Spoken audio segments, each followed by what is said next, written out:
Boa tarde. Boa tarde. Eu queria, em primeiro lugar, agradecer cada uma das irmãs pelo carinho, por cada palavra de amor, por cada abraço, o quarto lá do hotel, cada mimo que a Solange deixou lá. Então eu quero deixar minha palavra de gratidão a vocês. Se no final eu não conseguir falar com todas, mas se sintam abraçadas, queridas. Foi muito bom conhecer tanta gente, umas rever, outras conhecer. Espero que quando vocês forem visitar o Pina, visitarem Recife, que vocês apareçam lá no Pina, para a gente poder dar um abraço de novo. Mas muito obrigado por todo o carinho que eu fui recebida neste lugar. E a gente vai continuar falando sobre esse Senhor da nossa história, sobre esse Senhor que governa a nossa vida, esse Senhor que tem o domínio da nossa vida, que tem a nossa vida nas suas mãos e governa e gerencia e inclina para onde Ele quer, do jeito que Ele quer e faz a vontade dEle. Agora à tarde eu vou tentar juntar 2 livros. Esse livro aqui que eu vim falando sobre Aprendendo com as Estações da Vida, que a gente vai falar sobre a vida de José, que eu falo que é o meu preferido, é o meu livro que eu mais gosto, que ele pode ser usado como um guia devocional, você lendo um capítulo todos os dias, que ele vai traçando toda a vida de José, desde o capítulo 30 de Gênesis até o capítulo 50, e juntar com esse por uma vida mais leve. O desafio que o Senhor nos tem em Mateus, para falar de colocarmos os nossos fardos diante dEle, e vivermos de uma maneira mais leve na presença dEle. Eu vou tentar juntar esses 2 livros, nessa palavra de hoje à tarde, e para isso a gente vai agora para a vida de José. Só que a gente não tem condições de ler 20 capítulos aqui.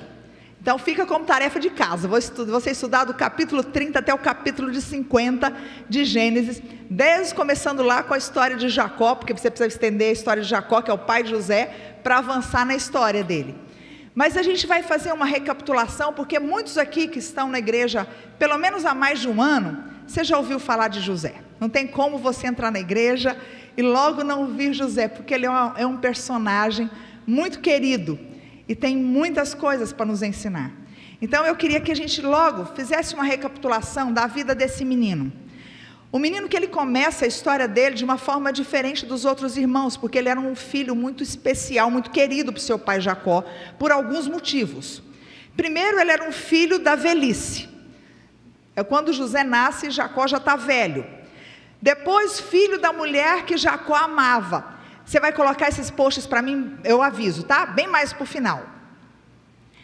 Aí, ele era o filho de um milagre, porque depois dele trabalhar 14 anos pela Raquel, que era a mulher que Jacó amava, depois de casado, Raquel é estéril.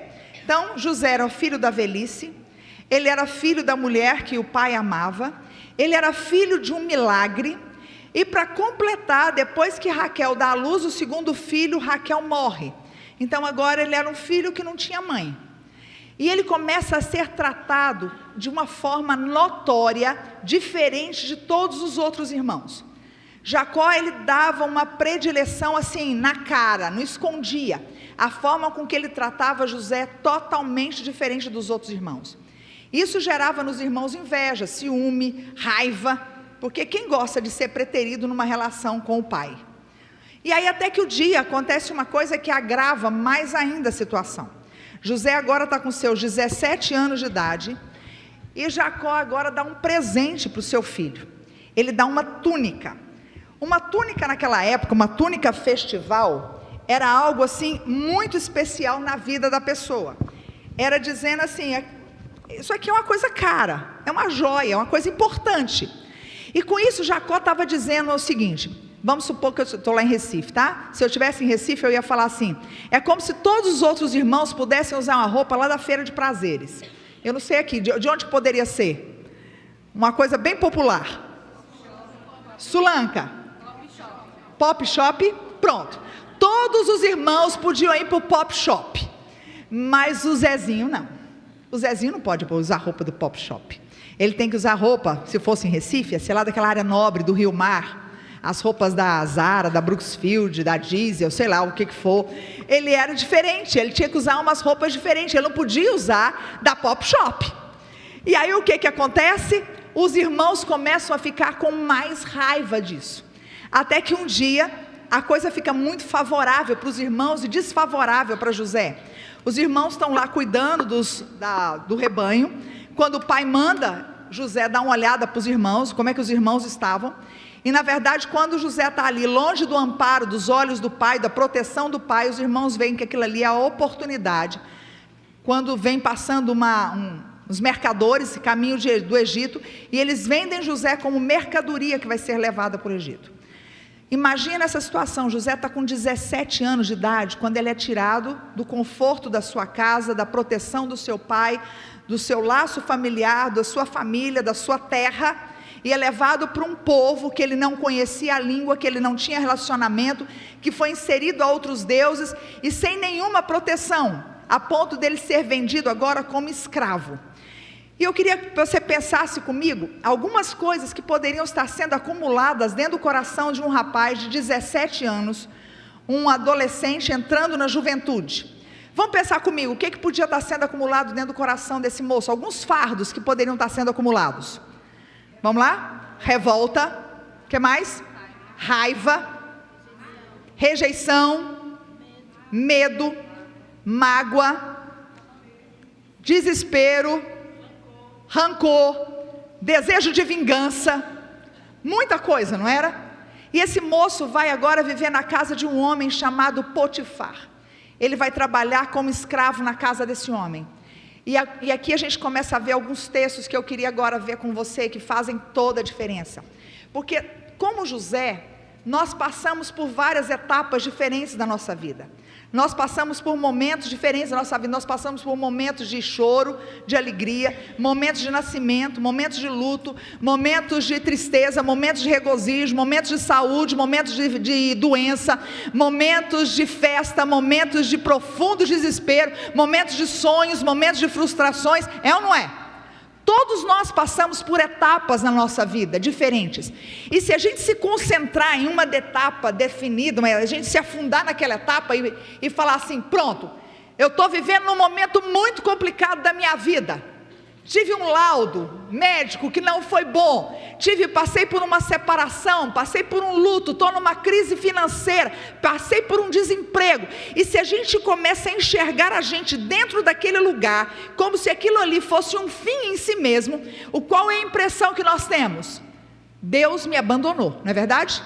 Deus se esqueceu de mim. Deus não se importa com a minha vida, Deus não está olhando para mim, Deus está ouvindo a oração da irmã, mas a minha não, Deus não me ouve mais, Deus não se importa mais com a minha situação, as minhas orações não são ouvidas. Ainda mais que a gente está sendo educado num contexto de uma igreja não vou falar nomes, mas umas igrejas diferentes, que ensinam que a cruz tem rodinha, que a cruz tem de isopor, que quando a gente passa por problemas, quando a gente passa por dificuldades, é porque a gente está em pecado. E aí você está com problema, que você não está tendo um relacionamento com o Senhor, você não está buscando direito, você está em pecado não confessado, e por isso você está passando pelos seus problemas.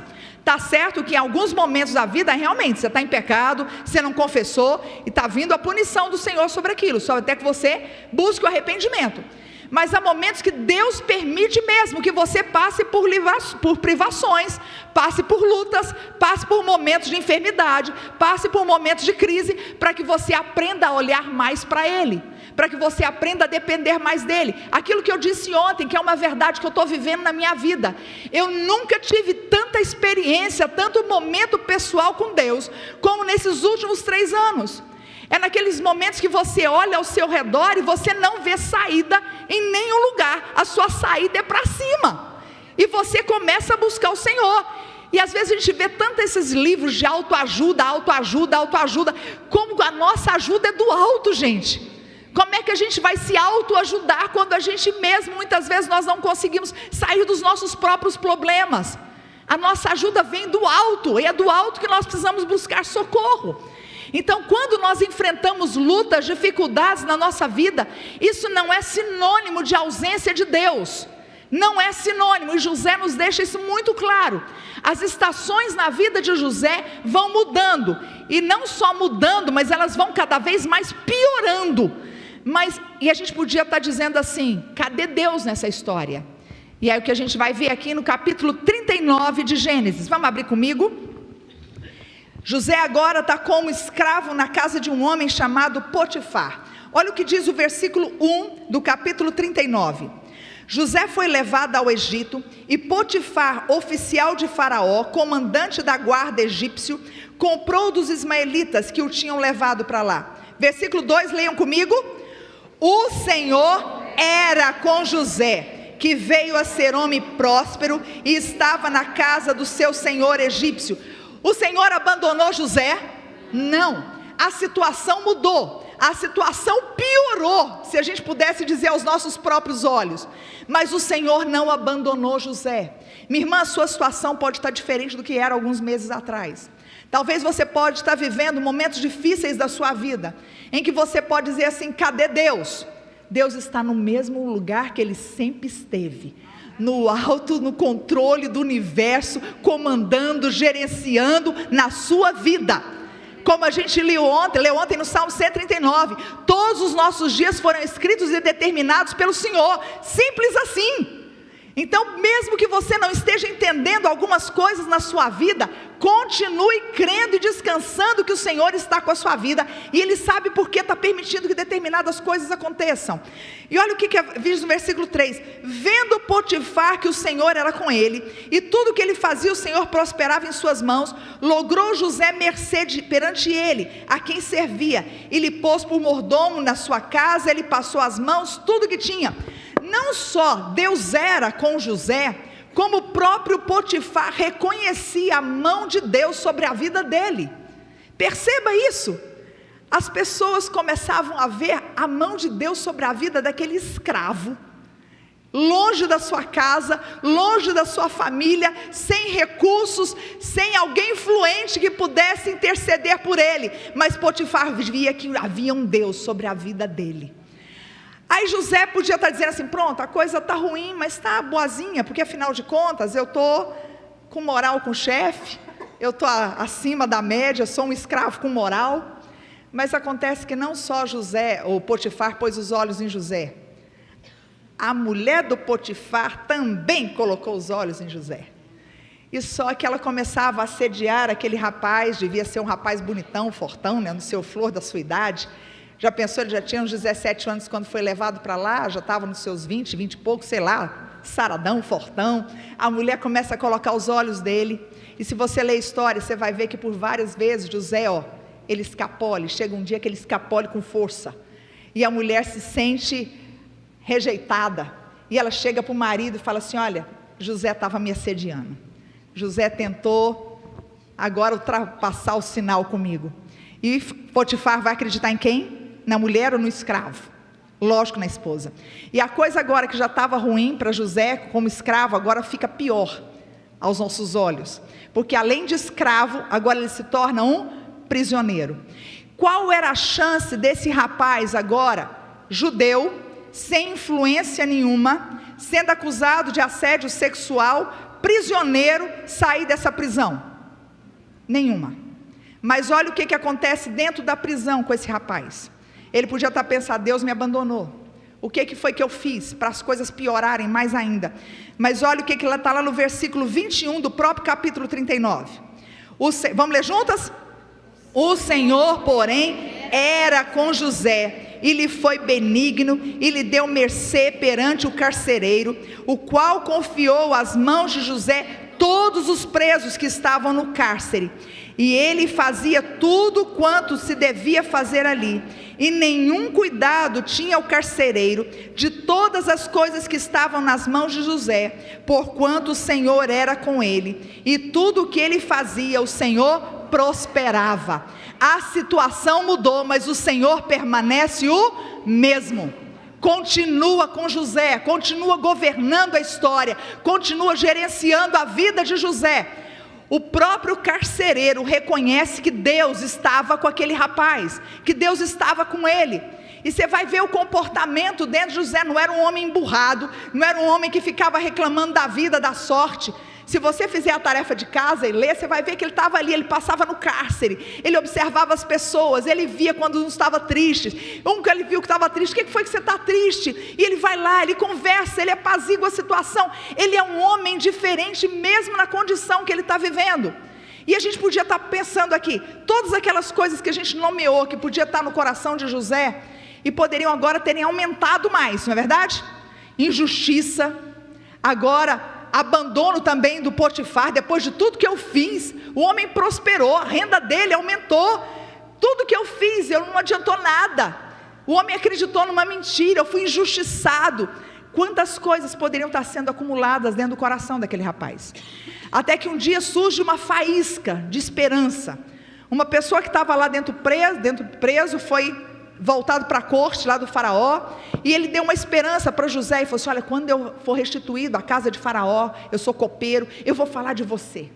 E talvez José falou assim: a única esperança que eu tenho, alguém que me conheceu aqui, vai interceder por mim.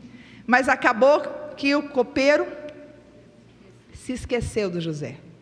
Mais coisas poderiam estar sendo acumuladas, não é? Puxa, esquecimento, de novo abandono, de novo ingratidão.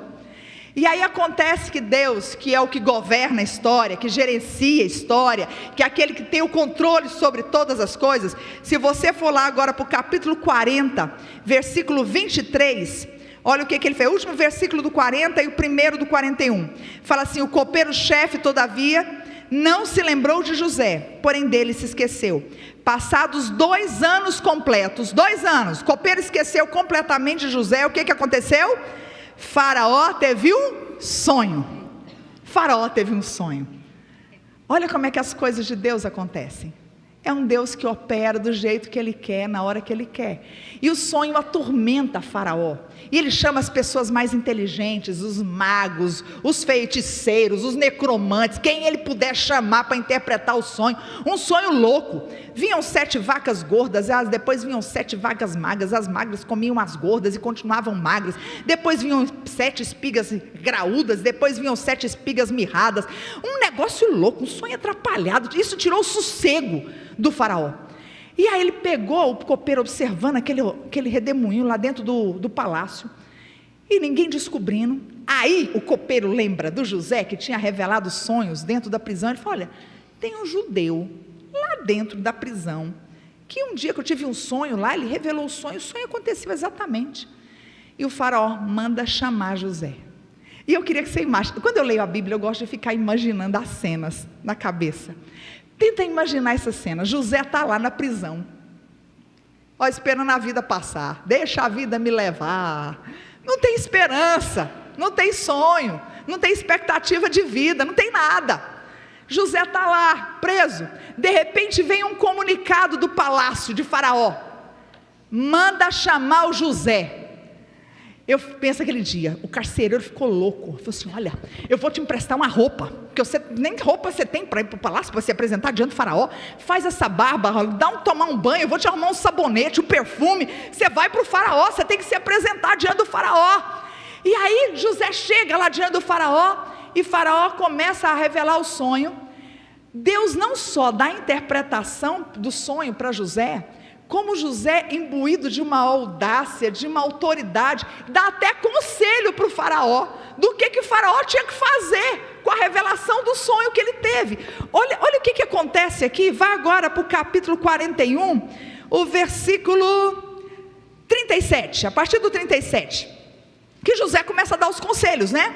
Que ia ter 7 anos de fartura, 7 anos de escassez. E ele falou: se eu fosse o senhor, durante os anos de fartura, eu construiria uns silos aí, armazenaria os grãos, para que quando viesse os anos de escassez, o senhor teria fartura, o senhor teria como se alimentar, e não vai passar necessidade, o império não vai passar necessidade. E olha lá, versículo 37, o conselho foi agradável a Faraó e a todos os seus oficiais. Disse Faraó aos seus oficiais, olha o que ele diz: acharíamos porventura homem como este, em quem a mão do em que há, em quem há o Espírito de Deus? Disse, pois, Faraó a José: visto que Deus te fez saber tudo isso, ninguém há tão ajuizado e sábio como tu. Administrarás a minha casa, e a tua palavra obedecerá todo o meu povo. Somente no trono eu serei maior do que ti. Olha o versículo 46. Era José da idade de 30 anos quando se apresentou a Faraó. Perceba aqui agora o que acontece. José revela o sonho, dá estratégias. Faraó se agrada das estratégias, e José é levado a uma condição da segunda pessoa mais importante no império egípcio depois do faraó. Deus é aquele que muda as estações da nossa vida na hora que Ele quer, com uma palavra, com um gesto. José amanheceu o dia literalmente como um Zé Ninguém, literalmente como um Zé Ninguém, e ele termina o dia como a segunda pessoa mais importante dentro do maior império de então. José começa o dia sem expectativas nenhuma de vida, ele termina o dia sonhando pelo menos pelos próximos 14 anos. José começa o dia sem nenhum conforto, sem nenhuma estabilidade na sua vida, esperando a morte chegar. Ele termina o dia dentro de um palácio, com toda a honra, com toda a regalia, com toda a autoridade que lhe foi dada. Minha irmã, saiba de uma coisa: quem muda as estações da nossa vida é Deus. Nós vivemos uma época em que muitas vezes as pessoas estão profetizando, determinando, e eu determino porque isso aqui acabou, porque eu profetizo que esse tempo na sua vida eu decretei que acabou. Quem decreta, quem profetiza, quem determina alguma coisa sobre a minha vida e sobre a sua vida é Deus. O meu papel e o seu papel é descansar nessa soberania de Deus, nesse poder do Senhor. Quem somos nós para decretar alguma coisa, para mudar a estação da nossa vida, e para falar assim, porque a partir de hoje eu não aceito isso mais na minha vida, e faz de Deus o gênio da lâmpada que você esfrega, e fala assim, a partir de hoje, Senhor, eu quero isso na minha vida, a partir de hoje eu não sou mais cauda porque eu sou cabeça, a partir de hoje eu quero isso, eu quero aquilo, eu quero aquilo. Você não quer nada, meu irmão. Aprenda a saber das coisas. Nós somos o barro, quem é o oleiro é Ele. Nós somos a criatura, quem é o Criador é Ele. Nós somos filhos, quem é o Pai é Ele. Nós precisamos inverter esses valores que muitas vezes têm chegado nas nossas igrejas e tem feito de nós mulheres empoderadas. Porque eu sou alguma coisa, a gente não é nada. A Bíblia fala que nós não passamos de trapos de imundícia, é o que nós somos. E se não for o Senhor mudar a estação da nossa vida quando Ele quiser, acabou. É Ele que faz, na hora que Ele quer, do jeito que Ele quer. E o meu papel é descansar nessa soberania do Senhor. É o meu papel descansar sabendo que Ele é o meu dono e Ele me ama. E se Ele está permitindo que eu passe por determinadas situações, é porque Ele me ama demais e porque Ele quer mais perto dEle. Quando eu entrei nesse processo de enfermidade, talvez eu precisasse estar vivendo o que eu estou vivendo hoje, de ter uma intimidade muito maior com o Senhor, a ir a águas mais profundas com Ele. Às vezes Deus permite que a gente passe por momentos difíceis da nossa vida, não é porque Ele nos ama, deixou de nos amar, mas é porque Ele nos ama demais, e Ele quer um grau de intimidade muito maior conosco, um grau de dependência muito maior, um grau de relacionamento muito maior, aqueles momentos que você se ajoelha e fala assim, o Senhor está do lado, não é aquele Deus distante, mas é um Deus do lado, que você só tem Ele, que se você não tiver Ele, você não tem mais ninguém, porque muitas vezes nós temos tudo, mas nós não temos nada, porque nós não temos o Senhor, e Ele quer que você aprenda que você pode ter tudo, mas se você não tiver Ele, você não tem nada. Essas etapas da vida, nós precisamos aprender que todos nós vivemos etapas da nossa vida, algumas boas, mas algumas difíceis, e a maioria delas são difíceis. Sabe por quê? Porque nós somos peregrinos, nós estamos em peregrinação, nossa pátria não é aqui. O Senhor até nos dá momentos de oásis algumas vezes, para que a gente se refrigere, para que a gente refresque, tome uma aguinha fresca e continue no deserto, porque a nossa pátria ainda não chegou. Nós estamos em peregrinação para a nossa Canaã celestial, e é lá que não vai ter mais enfermidade, é lá que não vai ter mais problema, é lá que não vai ter mais crise financeira, é lá que não vai ter mais crise familiar, é lá que não vai ter mais boleto para pagar, é lá.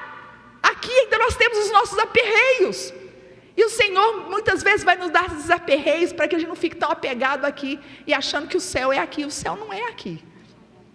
E José vai viver essa nova etapa da sua vida, e agora José está bem, ganha um novo nome, Zafenate-Parneia, ganha uma esposa, ganha filhos.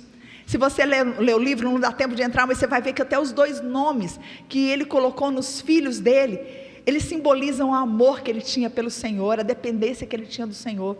Mas aí, passaram-se os 7 anos de fartura, vem o 2º ano de escassez. E a escassez não atinge só o Egito, atinge toda a circunvizinhança, inclusive Canaã, inclusive lá nos irmãos de José. E chega o dia dos irmãos de José virem comprar comida. Também havia fome lá em Canaã, mas por causa dos conselhos de José, do estoque que foi feito no Egito, o Egito não passava fome. As pessoas vinham para buscar comida no Egito. E aí chega um dado interessante, muito interessante. Você vai abrir comigo o capítulo 45. Esse texto aqui merecia depois você ler ele todinho, mas não dá para a gente ler agora. Chega o dia dos irmãos agora virem comprar comida. E eles chegam diante de José para comprar comida e eles não reconhecem José. Afinal de contas, José estava muito diferente, não é? Olha, se passaram 22 anos. 22 anos que José não via os irmãos, que os irmãos não viam José. José era um adolescente, agora já era um homem feito. José tinha outro nome, José tinha outras roupas, José era um egípcio, né? Por fora ele era um egípcio. Os irmãos não reconhecem, mas José reconhece. Olha o versículo 1 do 45. Então José, não se podendo conter diante de todos os que estavam com ele, bradou: fazei sair a todos da minha presença. E ninguém ficou com ele, quando José se deu a conhecer a seus irmãos. E levantou a voz em choro, de maneira que os egípcios o ouviam, e também a casa de Faraó. Pensa no choro engasgado que estava dentro desse José. Versículo 3, e disse aos seus irmãos: eu sou José, vive ainda o meu pai? Olha, uma pergunta de 22 anos, meu pai está vivo, como é que está minha família? Como é que as coisas estão em Canaã? E seus irmãos não lhe puderam responder, porque eles ficaram atemorizados perante ele. Eu queria que você agora, faz de conta que você não conhece o resto da história. Você está ali, você é José. Seus irmãos, depois de 22 anos de terem te vendido como escravo, de terem te abandonado, de terem mentido sobre a sua vida, nunca terem te procurado para ver se você estava vivo, se estava morto, onde você estava, o que os mercadores fizeram com a sua vida. Esses irmãos agora estão ajoelhados. Você tem uma posição de influência, segunda pessoa mais importante no Egito. Você tem o poder de vender comida ou não vender comida, e esses irmãos estão ali. O que você passa na sua mente numa hora dessa? Você não é José. Você não é José. Na minha passaria algumas coisas, porque eu sou bem pecadora. Na minha falava assim: Deus tarda, mas não falha. A vingança é algo que se come frio. Agora chegou a minha vez. Olha, olha, como eu sou uma pessoa muito boa, eu vou até dar comida para eles. Vocês não precisam nem pagar. Eu dou a comida, mas sumam da minha frente. Eu vou mandar comida para o meu pai, eu vou mandar comida para lá, para o Benjamim, mas para vocês comem e sumam da minha vida. Eu não quero ver, eu não quero relacionamento. Manda meu pai, mas vocês ó, se ferrem. Ou então, até diferente, outra ideia. Vocês querem conhecer como é que funciona um cárcere egípcio? Olha, eu vou passar um tempinho com vocês, 2 anos, só 2 anos. Vocês vão conhecer o que é um cárcere egípcio. Quer ter experiência? Não são as ideias boas, não são? Mas José não era igual eu, não. José era um homem crente. Olha o que José faz. E eu queria que você observasse alguns verbos, algumas palavras aqui. E agora sim, coloca para mim, meu irmão, projeta para mim. Eu queria que a gente tirasse algumas lições que a gente tira dessa história de José, à medida que a gente vai lendo desse relacionamento de José com seus irmãos. E a primeira coisa é que vale a pena confiar em Deus. Olha o que José fala para os seus irmãos no versículo 4. Ele fala: disse José a seus irmãos: chegai-vos a mim. E se chegaram, então disse: eu sou José, vosso irmão, a quem vendestes para o Egito. 5. Agora, pois, não vos entristeçais, nem vos irriteis contra vós mesmos, para me haverdes vendido para aqui, porque para a conservação da vida, Deus me enviou adiante de vós. porque já houve 2 anos de fome na terra, e ainda restam mais 5, em que não haverá lavoura nem colheita. Deus me enviou adiante de vós para conservar com vossa sucessão na terra, e para vos preservar a vida por um grande livramento. Assim não foste vós que me enviastes para cá, e sim Deus, que me pôs por pai de Faraó, e senhor de toda a sua casa, e como governador em toda a terra do Egito. Primeira coisa, vale a pena confiar em Deus. Você vai ver nesse texto por 3 vezes José falando assim, final do versículo 5, final do versículo 5, Deus me enviou adiante de vós. Versículo 7, Deus me enviou adiante de vós. Versículo 8, assim não foste vós que me enviastes para cá, e sim Deus. Durante uma fala pequena, José declara por 3 vezes a soberania de Deus sobre a sua vida, e fala: vocês pensam que foram vocês que me enviaram para cá? Foram não, foi Deus. Deus me enviou adiante de vós para que a gente tivesse vida, para que a nossa família não morresse, para que a nossa família fosse preservada. Foi Deus quem me enviou para cá. Ele reconhece que Deus era alguém que ele podia confiar, porque era um Deus soberano. Precisamos aprender a descansar em Deus, a confiar nesse Deus. Eu escrevi um parágrafo aqui que faz um resumo da vida de José. Ele fala assim: olha, José foi amado pelo pai, desprezado pelos irmãos, vendido como escravo pelos mercadores, injustiçado, mandado para a prisão pela senhora e o senhor Potifar, esquecido pelo companheiro de cárcere, honrado pelo faraó, reconhecido pelos egípcios, restaurado por Deus junto à sua família. Através de tudo que viveu, aprendeu a perdoar, demonstrar graça e misericórdia, porque descansava em Deus, confiava em sua soberania e sabia que tudo estava sob o seu controle. Precisamos agir assim na nossa vida, saber que nós temos um Deus que governa a nossa vida e governa a nossa história. Existe uma historinha bastante conhecida, que tinha um rapazinho, um adolescente, que estava dentro de um avião, e o avião pega uma turbulência muito grande, o avião começa a tremer inteiro. E aí tinha um senhor do lado, e esse senhor começa a vomitar, e o cinto de segurança para ver se ele estava ajustado mesmo, e o senhor desesperado, com aquele tumulto, com aquela turbulência toda, e o menino brincando ali, mexendo com o seu videogame, feliz da vida, tranquilo, tranquilo. E aí depois que passou a turbulência, as coisas se acalmaram, o senhor virou para o menino e falou assim: meu filho, como é que você conseguiu se manter tão calmo diante de uma turbulência tão grande como essa? Ele falou: Senhor, simples, meu pai é o piloto do avião, eu sei quem está controlando esse avião. A nossa vida é assim, há momentos que a gente passa de turbulência, que a gente fala assim: meu Deus do céu, está tremendo demais, mas descanse que você tem um Deus que é o piloto do avião, e Ele sabe para onde está te levando e por que está te levando. Descansa, continua confiando. Segunda lição que nós tiramos dessa história é que vale a pena viver uma vida mais leve. Veja os verbos que são ditos nesse texto. Se você for lá para o versículo 4, José fala para os irmãos assim: chegai-vos a mim, chegai-vos a mim. Os irmãos estão mudos. Quem tem a iniciativa de falar assim, cheguem a mim, foi José. Eu acho que eu estava falando assim: sai de perto. Olha, a gente pode até ser irmão, mas você senta lá do outro lado, eu sento lá do outro lado. Ele fala: chegai-vos a mim. Olha depois o que ele fala, versículo 5: não vos entristeçais, nem irriteis contra vós mesmos. Não fiquem tristes não. Quem devia estar triste, gente? Era José. Mas ele fala para os irmãos: não fiquem tristes, não fiquem irritados. Depois, se você for lá para o versículo 15, ele fala assim: José beijou a todos os seus irmãos e chorou sobre eles. Só depois os irmãos falaram. Os irmãos ficaram mudos o tempo todinho. Agora José chora com eles, beija, fala assim: não fiquem irritados, não fiquem tristes. Só consegue ter uma atitude dessa quem tem um coração leve, quem aprendeu a perdoar, quem aprendeu a depositar os seus fardos aos pés de Jesus, a colocar diante dele tudo aquilo que a gente falou: mágoa, ressentimento, ira, desejo de vingança, abandono, desprezo, injustiça, tudo isso que acumulava, podia estar acumulando o coração de José. Só isso, a gente só consegue leveza de tudo isso se a gente aprende a colocar aos pés de Jesus. Existia uma poetisa lá em Goiás, chamada Cora Coralina, e ela fala o seguinte: nessa vida, só leve o que for leve.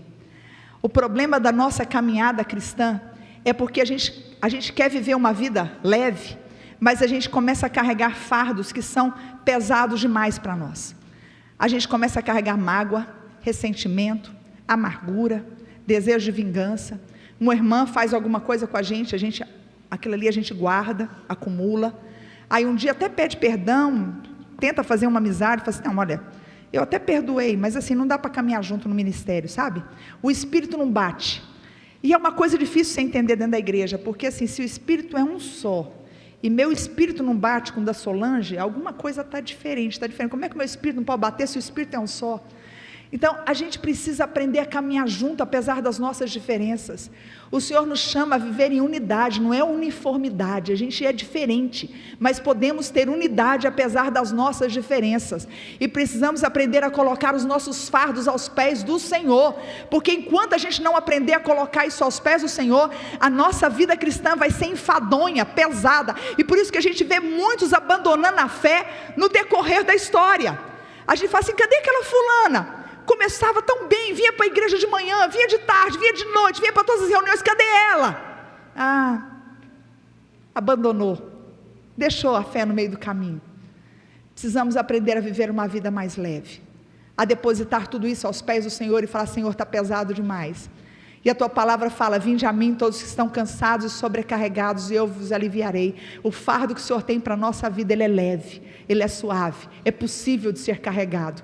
O negócio é que a gente está carregando muitas vezes fardos que são desnecessários e estão nos matando na caminhada.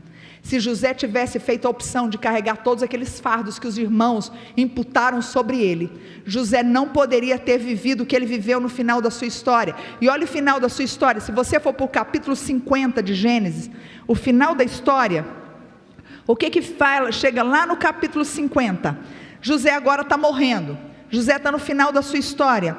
Versículo 24 do capítulo 50, ele fala: disse José a seus irmãos: eu morro, porém Deus certamente vos visitará, e vos fará subir dessa terra, para a terra que jurou dar a Abraão, a Isaque e a Jacó. José fez jurar a seus irmãos, dizendo: certamente Deus vos visitará, e fareis transportar os meus ossos daqui. Morreu José na idade de 110 anos, embalsamaram-no e o puseram num caixão no Egito. José agora está no final da sua vida, velhinho, e ele está cercado de quem? Da sua família. A coisa mais improvável, José era para ter cercado dos egípcios, mas ele estava cercado da sua família, e ele só conseguiu isso porque ele fez uma opção de viver uma vida mais leve, de perdoar, de chamar eles para morarem com ele, de dar a terra: eu vou cuidar de vocês, não vou desamparar, eu vou estar junto com vocês.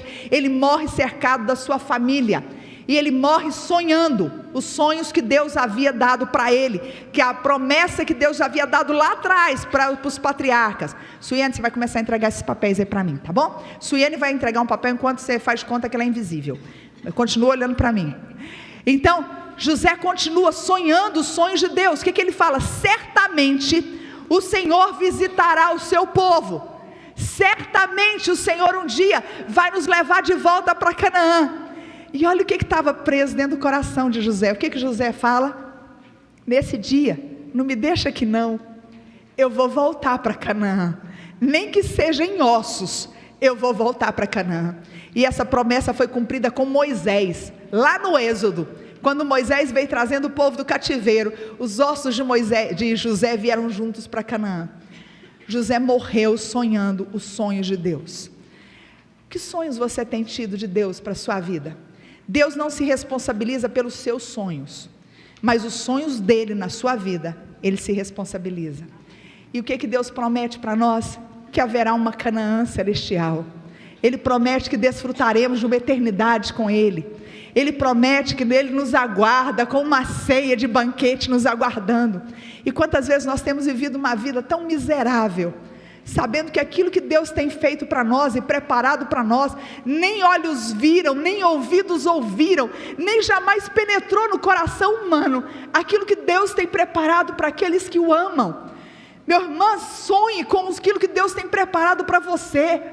Sonhe. Quantas vezes nós estamos tão preocupados com as coisas daqui da terra, que a gente deixa de sonhar e desfrutar daquilo que Deus tem para nós. Eu tenho o privilégio de morar perto da praia. Eu demorei 18 anos para conhecer o mar, e hoje eu aproveito valendo. E tem dias que eu estou bastante aperreada, que eu estou chateada com algumas coisas, algumas lutas da vida, que todo mundo, que eu e você passamos. E nesses dias eu vou para a praia, eu sento na areia, eu pego minha canguinha, sento lá, e eu começo a observar as coisas. Esse céu, esse sistema solar, quantos planetas, nenhum bate no outro, não é? A forma com que cada um roda na sua órbita, sem trombar. Deus tem o domínio sobre tudo. A Bíblia fala que o Senhor conhece as estrelas pelo nome, e nenhuma vem faltar. Esse Deus poderoso. Eu fico pensando, meu filho mora na Austrália, eu não sei quem está de cabeça para cima, quem está de cabeça para baixo, mas eu só sei que nem eu nem ele caímos no espaço. Todos nós estamos grudados na lei da gravidade. E assim, a coisa vai acontecendo, e na hora que eu começo a observar a dimensão do poder que eu creio, do Deus que eu creio, a dimensão do poder do Deus que eu sirvo, a dimensão do Deus que eu amo, a dimensão do Deus que eu sirvo, a dimensão do Deus que me criou, a dimensão do Deus que me ama e que diz que tem preparado uma eternidade para mim, a dimensão desse Deus que eu acompanho, que é o dono da minha história, e eu falo assim: qual que era o meu problema mesmo? O meu problema vai ficando tão pequeno.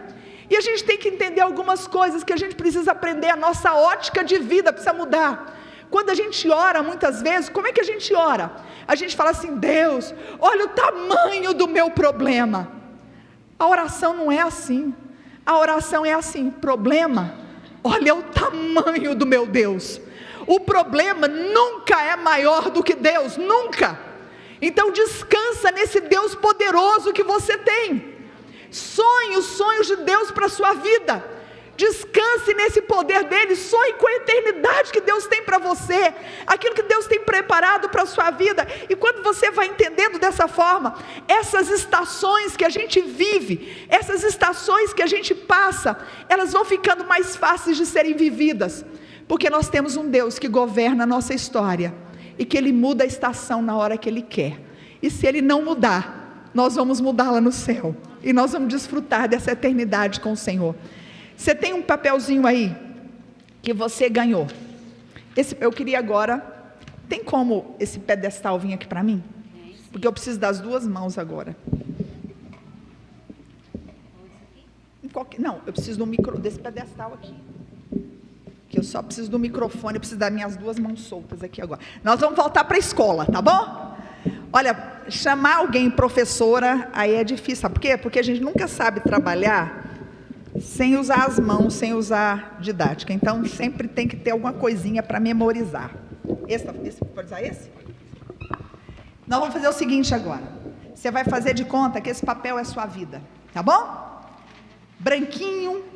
Quando Deus nos criou dessa forma, sem pecado, sem defeito, sem pensamento ruim, né? Isso lá no Éden era desse jeito. Só que quando entrou o pecado na história, as coisas não ficaram assim mais. E aí começam a surgir algumas marcas na nossa vida. Você vai dobrar o papel aqui, assim, ó, bem no meio de comprido, tá? Bem no meio aqui. Começam a surgir as marcas na nossa vida. Aquele papel que antes era tão limpinho, tão lisinho, sem nenhuma marca, sem nenhuma dobra, ele começa a ter algumas dobras. E a primeira marca que a gente tem na nossa vida, logo que a gente nasce, é o quê? Nosso nome. Vocês ganharam uma caneta aí, não ganharam? Vocês vão escrever o seu nome assim, ó, de comprido, bem em cima da marca. Vamos lá, rapidinho. Rapidinho, porque então, daqui a pouco eu entro no horário da irmã. Tem que ser rápido, tudo rápido. Você vai escrever o seu nome aqui de comprido, certo? É a primeira marca que nós temos logo que a gente nasce. Alguns gostam do nome, alguns não gostam do nome, alguns depois que atingem a maioridade, trocam de nome porque o nome não foi legal. Alguns tentam valorizar o avô, o bisavô, o tataravô, e vem aquele nome lindo, maravilhoso, e você usa um apelido, usa um sobrenome, usa um netinho, um juninho, porque detesta o seu nome. E são marcas que vão ficando. Aí depois, você vai crescendo, vem o período da adolescência, você vai dobrar agora, você vai entampar o seu nome, tá bom? Você vai colocar assim, ó, não vai fechar totalmente o papel não, deixa um espaçozinho. Aí vem as suas marcas da sua adolescência. E a adolescência às vezes é um tempo difícil, não é? Os apelidos, aí vem os coleguinhas que vêm, criticam, te isolam às vezes da brincadeira, e aquilo ali começam os bullying a acontecer na época da adolescência, e a gente fica chateado com tudo isso. Ó, tá assim, ó, tá certo? Depois vem o período da mocidade, uma outra etapa da sua vida. Fecha agora, ó. Tá esse papelzinho aqui, você vai fechar ele agora. Fechou, formou um quadradinho. Vem o período da sua mocidade. E aí vem de novo as suas dificuldades. Aí vão começar a namorar. Ai, aquele é o meu príncipe encantado. E é aquele dia que você vai no céu. Mas é o dia também que quando briga você vai no inferno, no mesmo dia. É ou não é? Vai no céu e no inferno no mesmo dia, dependendo de como é que foi o relacionamento. E depois aquele que se amava, de repente você não ama mais. E aí de repente aquele que você estava, ele terminou e está agora com uma outra amiga, e você fica naquele desespero. Gente, vem marcas para todo lado. E aí vem o dia que depois você encontra realmente o príncipe encantado. E aí você fala assim, agora, se você é daquela minha época que assistia Branca de Neve, Cinderela, a gente vive na época dos contos de fadas, e quando acha aquele, fala assim, agora, como é que é o final? E viveram felizes para sempre. Aí você vê que não é bem assim o final da história. E aí, vamos lá, a gente vai fazer um aviãozinho agora. Quem sabe fazer um aviãozinho? Vamos lá? Dobra de um lado e dobra do outro. Vem os problemas familiares. O casamento não é e viveram felizes para sempre. Vem os casamentos e vem mais marcas formando na nossa vida. Formou um aviãozinho, ó. Dobrou aqui e dobrou de novo. É um aviãozinho mesmo. Vem as dificuldades do casamento, vem as dificuldades do relacionamento, vem os filhos, vem a adaptação de tudo isso, dos filhos, e vem o relacionamento difícil, às vezes nem sempre está tão bom, às vezes nem sempre está tão legal as histórias. Vamos lá junto comigo? Ó, recapitulando. Formou o quadrado, certo? Depois, vira de cá, formou o aviãozinho, ó. Aviãozinho, aviãozinho, certo? Aviãozinho mesmo. Aviãozinho mesmo. Vamos lá, lembrar da nossa época de quarta série, quinta série. Aí você faz o aviãozinho. E você está vivendo aquele momento da sua vida que muitas vezes é difícil. Ó, vamos fazer o seguinte, a gente faz, depois eu dou aula particular. Lá atrás. Mas fica aqui comigo, vamos lá, fica comigo. Dispersa não. A gente pega muitas vezes... E essas dificuldades do nosso relacionamento conjugal, da nossa vida familiar, às vezes dificuldade de relacionamento com o filho, com o marido. Um dia a gente fala o seguinte, quer saber de uma coisa? Eu me basto, porque eu sou muito mulher para me sustentar. Eu estudei, eu trabalho, eu tenho salário, eu não preciso de homem para me sustentar, eu não preciso de ninguém mandar em mim, eu me mando e eu vou, quer saber de uma coisa? Eu vou chutar o pau da barraca. E vai viver a sua vida. E eu quero saber, eu vou viajar, eu vou viver minha vida com as minhas amigas, eu vou pro barzinho, eu vou fazer o que me der na telha, sem ninguém me controlar horário, e chegou e não chegou, eu vou desligar meu celular, eu atendo só quem que eu quero, e eu estou vivendo acima de tudo e de todos, porque eu me basto, eu sou empoderada. Aí um dia Deus olha para você e fala assim, eu não te criei para isso, eu te amo demais para te deixar desse jeito. Aí o Senhor vem, sabe o que ele faz? A sua primeira asinha, ele vem e corta ela. Vamos lá? Corta essa asinha, retinha assim, ó. Corta uma asinha. E dói pra caramba. Mas aí você fala assim, o Senhor cortou? Não tem problema não, eu tenho outra. Eu voo assim mais ou menos, mas eu continuo voando. O Senhor me tirou isso, mas eu tenho ainda aquilo. O Senhor ainda está assim comigo, mas não tem nada não. Eu tenho meu emprego, eu tenho meu salário, não preciso não. Aí o Senhor fala, você não entendeu ainda. Eu te amo demais. Você é preciosa para mim. E porque você é preciosa demais para mim, eu vou tirar mais uma asinha. Aí ele vem, aí o Senhor vem e corta a outra asinha. E ai meu Deus, ai Jesus, é assim mesmo. E a gente chora. Senhor, por que o Senhor me deu essa enfermidade? Senhor, por que o Senhor está me dando esse desemprego? Por que eu estou passando essa crise financeira? Por que essa luta está tão difícil? Olha o que o Senhor fez comigo, Senhor. Olha aqui. Eu era tão grande. Eu tinha até um aviãozinho. Olha o que eu me reduzi. Aí o Senhor fala assim: eu mudei a etapa da sua vida. Eu estou mudando algumas etapas da sua vida, algumas estações da sua vida. Sabe por quê? Porque eu te amo demais. E você só vai entender uma coisa: a sua vida só tem sentido. Vai abrindo agora.